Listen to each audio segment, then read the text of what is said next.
గురుగారు, మన హిందూ ధర్మంలో కర్మ సిద్ధాంతం గురించి చెప్పబడి ఉంది. అయితే ఎంతటి వాడైనా కర్మని అనుభవించాల్సిందే అంటారా? కర్మ సిద్ధాంతం గురించి చెప్పినప్పుడే దాంట్లో ఎటువంటి కర్మలు ఉంటాయి, ఎటువంటి హ్మ్. కర్మలు మనం అనుభవిస్తాము. అంటే జరిగిపోయిన వాటి గురించి ఇప్పుడు అనుభవించటం. హ్మ్. ఇప్పుడు చేసిన దానికి ఇప్పుడే కర్మ అనుభవించటం. హ్మ్. ఇప్పుడు చేసిన కర్మకి ఫ్యూచర్‌లో ఎప్పుడో దాన్ని దాని ప్రతిఫలం అనుభవించటం. ఇట్లా ఉంటాయన్నమాట. చాలా అనేకం ఉంటాయి. ఇప్పుడు లైట్ స్విచ్ ఎలగంగానే లైట్ ఎలిగింది.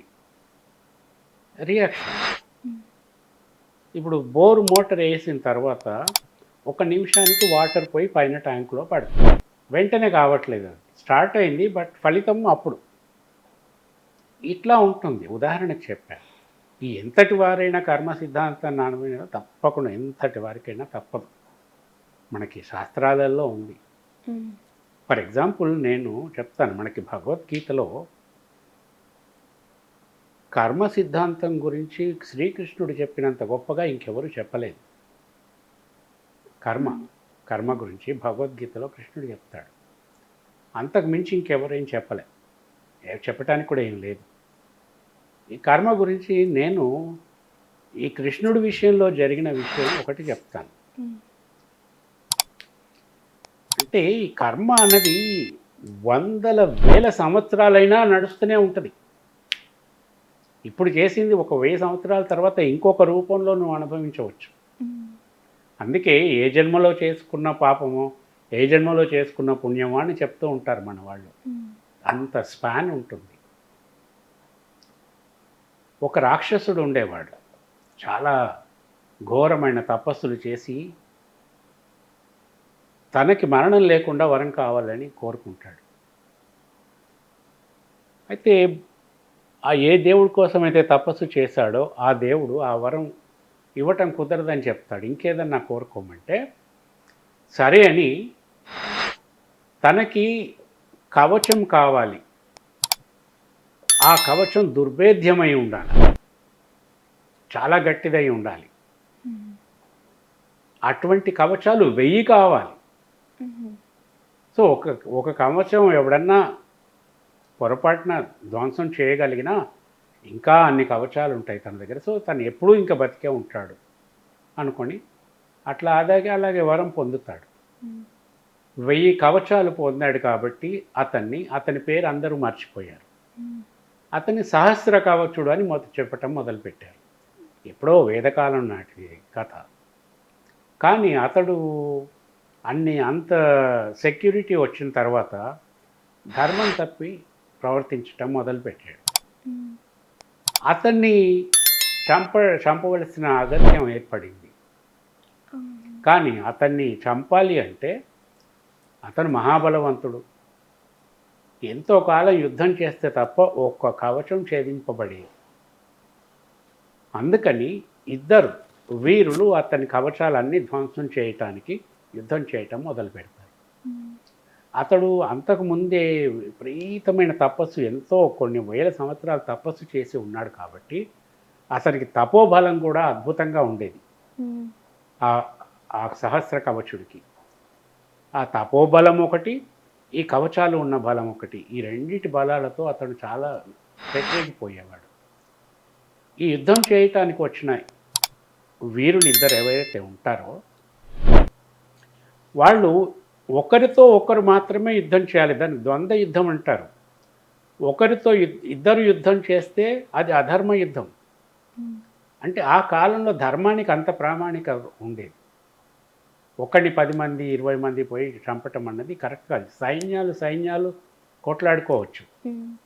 సో, వీళ్ళిద్దరి యోధుల్లో ఒకడేమో తపస్సు చేస్తూ కూర్చుండేవాడు. ఇంకొకడు అతనితో పోరాడుతూ ఉండేవాడన్నమాట. హుహు. అట్లా ఎంతో కాలం పోరు సలిపిన తర్వాత వాడి ఒక్క కవచం ధ్వంసమయ్యేది. కొన్ని వేల సంవత్సరాల తర్వాత. అప్పుడు ఇతనొచ్చి మళ్ళీ తపస్సు చేసుకోవటానికి కూర్చుంటే, అప్పటిదాకా తపస్సు చేసుకున్న ఇంకొక వీరుడు వెళ్ళి అతనితో యుద్ధం కంటిన్యూ చేసేవాడు. అతనికేమో ఆల్రెడీ తపస్సు చేసిన శక్తి ఉంది కాబట్టి, అతనికి మళ్ళీ తపస్సు చేసే అవసరం లేదు. కానీ వీళ్ళకి ఆ అవసరం ఉంది. సో, ఒకరు తపస్సు చేస్తుంటే ఇంకొకరు యుద్ధం చేయటం. ఒక కవచాన్ని ధ్వంసం చేయటం. మళ్ళీ తర్వాత ఈయన వచ్చి తపస్సు చేసుకుంటా ఉంటే ఇంకొక వీరుడు వెళ్ళి అతనితో యుద్ధం చేయటం. ఇట్లా చాలా కాలం కొనసాగింది. ఇక వీళ్ళు పట్టు వదలకుండా ఇట్లా తపస్సులు యుద్ధాలు చేస్తూ చేస్తూ చేస్తూ ఉండగా కొన్ని వేల సంవత్సరాల తర్వాత అతని 99 కవచాలు వీళ్ళు 999 కవచాలు వీళ్ళు ధ్వంసం చేయగలుగుతారు. ఒక్క కవచం మాత్రం అతనికి ఉండిపోతుంది. ఇంకొకరు తపస్సు చేస్తుంటారు, ఇంకొకరు యుద్ధం చేస్తుంటారు. ఈ కవచం కూడా పోతే ఇంకా తన బ్రతుకు ప్రశ్నార్థకమవుతుందని ఆ వీరుడు, ఆ రాక్షసుడు ఎవరైతే ఉన్నారో ఆ బలవంతుడు పారిపోతాడు. పారిపోయిన వాణ్ణి వెంబడించి తరిమి వెనక నుంచి చంపటము ఇది మళ్ళీ అధర్మం. వాడు యుద్ధం చేయకుండా పారిపోతున్నాడంటే వాడిని వదిలిపెట్టేయాలి, అది ధర్మం. అప్పుడు అంత ధర్మపదంగా అందరూ ఉండేవాళ్ళు. అతన్ని వదిలిపెట్టేస్తారు వీళ్ళిద్దరు యోధులు. ఈ యోధులు ఎవరు వీళ్ళిద్దరు? ఒకడు నరుడు, ఇంకొకడు నారాయణుడు. నరుడు యుద్ధం చేస్తుంటే నారాయణుడు తపస్సు చేసేవాడు, నారాయణుడు యుద్ధం చేస్తుంటే నరుడు తపస్సు చేసేవాడు. వాడేమో పారిపోయి ఆశ్రయం తీసుకుంటారు. మన దగ్గర ఇక్కడ మనీ లాండరింగ్లు ఇవన్నీ చేసేసి అప్పులన్నీ ఎగ్గొట్టేసి లండన్కు పోయి ఎట్లా ఆశ్రయం పొందుతారు అట్లా వాడు సూర్యుడి దగ్గరికి వెళ్ళి వాడు ఆశ్రయం పొందుతాడు. వీళ్ళిద్దరు ఇంకా చేయటానికి ఏముండదు. కానీ వాడు ఎప్పుడు బయటికి వస్తాడు ఏమిటి వెయిటింగ్ అన్నమాట. కొంచెం ప్రొలాంగ్ ఉండొచ్చు కానీ చాలా ఇంట్రెస్టింగ్గా ఉంటుంది కర్మ గురించి. తర్వాత సూర్యుడిని కుంతీదేవి ప్రార్థించి తన కొడుకు కావాలని ఒక పరీక్ష పెట్టుకుంటుంది. ఆయన ఒక మహాముని ఇచ్చిన మంత్రం వల్ల ఈ మంత్రం పఠిస్తే ఏ దేవుడిని నువ్వు దృష్టిలో పెట్టుకొని పఠిస్తే ఆ దేవుడు వచ్చి నీకు ఒక పుత్రుడిని ఇస్తాడు, సంతానాన్ని కలుగజేస్తాడు. సరే అని ఈమె ఒకసారి ట్రై చేద్దాం, ఇంకా పెళ్లి కాలే, ట్రై చేద్దామని సూర్యుడికి ఆ మంత్రాన్ని అభిముఖంగా మంత్రిస్తుంది.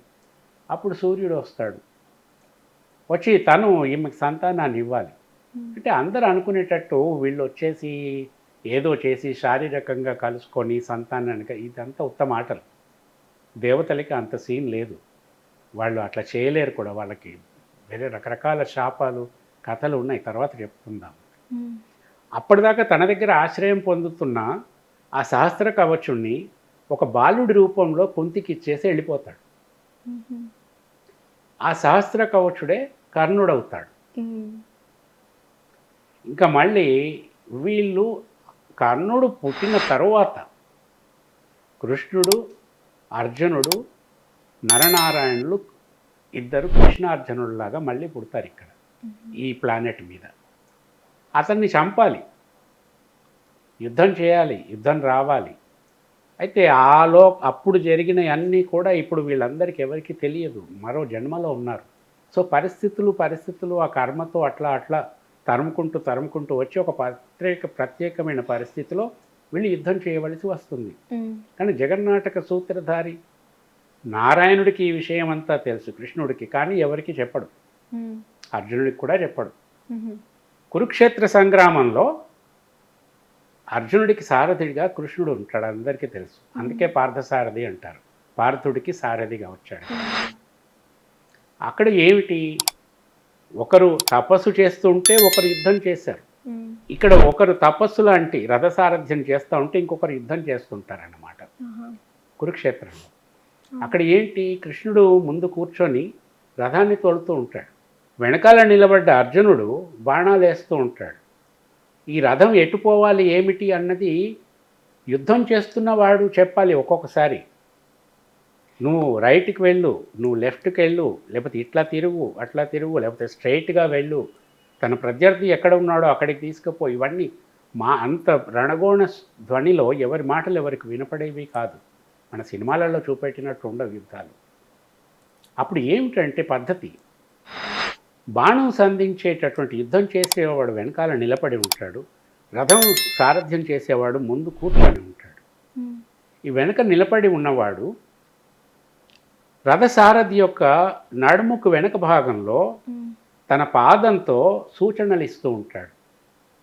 మధ్య భాగంలో పాదాన్ని నానించి కొడితే, అంటే ఇట్లా గీకితే ఆయన స్ట్రైట్గా పోవాలని అర్థం.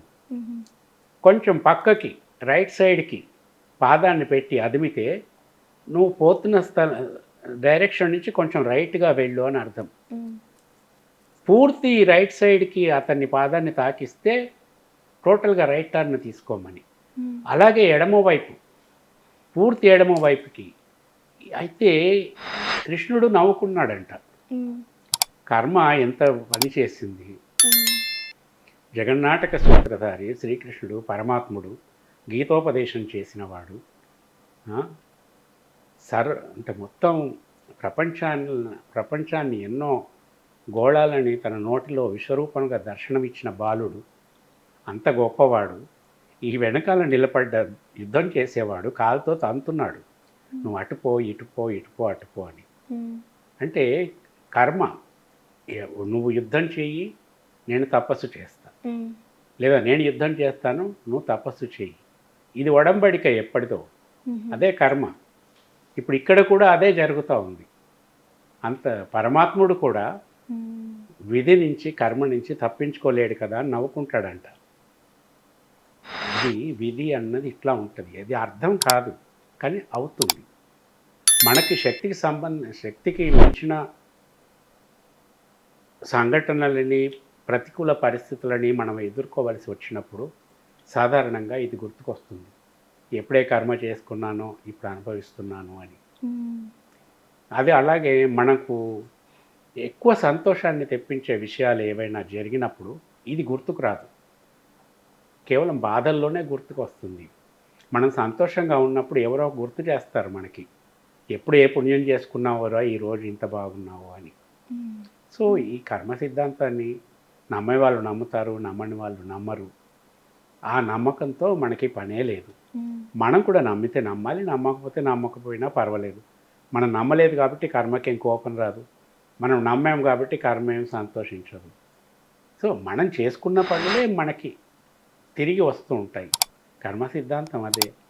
మనం తెలిసినా తెలియకపోయినా నిప్పును ముట్టుకుంటే కాలుతుంది, ముట్టుకోవటం నీ వంతు, కాలటం కర్మ.